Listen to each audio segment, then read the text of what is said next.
안녕하세요. 관리의 왕교육 이기욱입니다. 요즘 유튜브나 SNS를 보면 다이어트 관련 정보들이 정말 많잖아요. 얼핏 들으면 과학적이고 그럴듯한데 막상 진짜 그런가 따져보면 논리적으로 안 맞는 이야기들이 꽤 섞여 있습니다. 오늘은 과학적 사실과 경험론을 바탕으로 살짝 오인의 여지가 있는 잘못된 지식들을 짚어보겠습니다.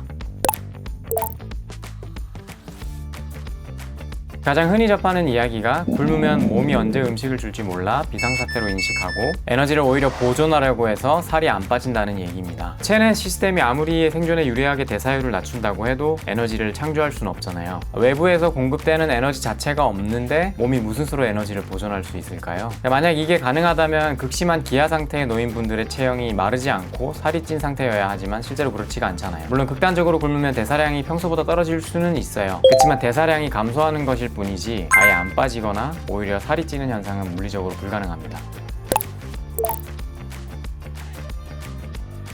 두 번째는 건강이나 체력 유지를 이유로 식단에 탄수화물을 무조건 넣어야 한다는 의견인데요. 물론 개인의 운동 수행 능력에 따라 필요할 수는 있지만 식생활의 시기를 고려하면 따로 챙겨 먹는 게 필요한지는 의문입니다. 우리 몸은 탄수화물이 들어오지 않으면 식이 단백질을 활용해서 체내에서 포도당을 합성하는 경로를 가동합니다. 이 과정을 통해서 필요한 포도당을 공급할 뿐만 아니라 단백질을 포도당으로 바꾸는 과정에서 에너지가 소모되기 때문에 다이어트 효율 면에서는 오히려 더 유리할 수 있겠죠. 게다가 닭가슴살 같은 고기만 먹을 때는 탄수화물이 거의 없지만 보통 식사에 포함되어 같이 먹는 샐러드 안에 옥수수나 콩 같은 야채, 일부 견과류나 이어서 말씀드릴 소스를 통해서도 탄수화물은 자연스럽게 함께 섭취하게 됩니다. 그러니까 다이어트를 위해서 고구마나 쌀밥 같은 탄수화물 음식을 억지로 굳이 식단에 포함하려고 노력하지 않으셔도 괜찮습니다.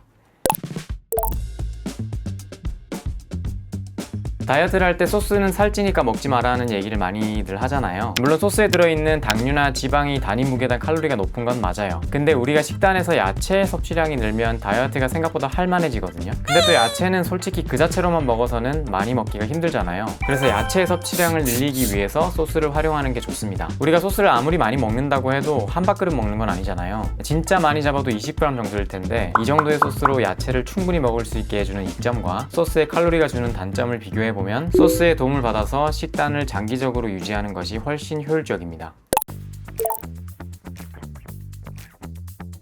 혈당 스파이크를 피해야 인슐린이 분비되지 않고 체지방 감소에 도움이 된다고 최근 몇 년간 얘기가 많았잖아요. 근데 사실 이게 당뇨 환자나 특정 환경의 사람에게는 적합할 수 있는데 다이어트를 하는 건강한 일반인에게는 크게 의미가 없을 수도 있어요. 결국 하루 동안 섭취하는 총 에너지량이 같으면 혈당 피크가 있든 없든 체지방 감소에 차이가 나기는 힘든 거예요. 야단탄 아시죠? 식사 순서를 야채, 단백질, 탄수화물 위주로 먹는 거. 마찬가지로 단순히 식사 순서를 바꾼다고 크게 의미가 있는 건 아니고 야채를 충분히 많이 먹어줘서 섭취 총 칼로리를 줄여주어야만 의미가 있는 거죠.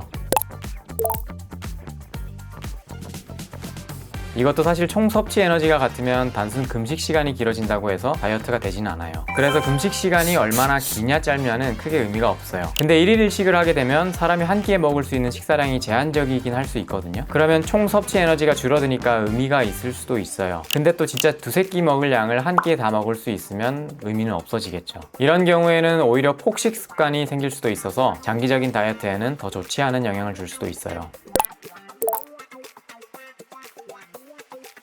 마지막으로 근육량을 늘려 기초대사량을 높여야 살이 안 찌는 체질이 된다는 얘기입니다. 물론 규칙적인 운동이 신체와 정신 건강에 이로운 활동인 건 맞아요. 근육이 늘고 체지방이 줄어드는 게 외형상 가장 이상적이고 체형도 이쁘긴 하니까요. 하지만 근육량이 늘어난다고 기초대사량이 드라마틱하게 늘진 않아요. 여러 연구 데이터를 보면 근육이 1kg이 늘어났을 때 추가로 소모되는 기초대사량은 하루에 13칼로리 정도거든요. 근육량이라는 것도 사실 좀 분리해 볼 필요가 있는데 이건 다음에 다뤄보기로 하고, 애초에 우리 몸에서 에너지를 주로 소비하는 곳은 골격근이 아니라 내부 장기 근육입니다. 장기들의 하루 대사량을 보면 심장은 약 440칼로리, 뇌는 240칼로리, 간은 200칼로리를 소모합니다. 이러한 장기들이 전체 기초 대사량의 60에서 80%를 차지합니다. 따라서 골격근량 증가를 체중 감량의 핵심적인 해결책으로 기대하기보다는 다이어트 과정을 건강하게 지탱해주는 좋은 보조 요소 정도로 바라보는 게 더 과학적입니다.